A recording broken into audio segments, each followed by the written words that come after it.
Hello, what's up guys? Ito na naman po kami. Mega stroll na naman after namin kumain ng palabok sa palengke. So, ayun na nga, pupunta na nga kami ngayon sa tulay ng Barang.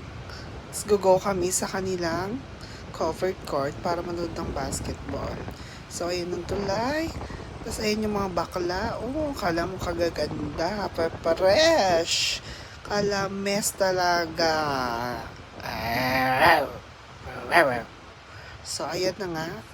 Punta na kami sa kabilang tulay naman. So, makikita nyo nga yung tubig. Mataas na naman dahil nag-uulan na naman. Kaya, wala naman tayong masyadong emote. Yan. True the fire. So, ayan na nga. Pauwi na kami. At maninadaanan namin. Napunta kami ng dead and die. Malala. Hindi namin alam kung saan kami dadaan ngayon. So, ayan. Yun lang. Bye.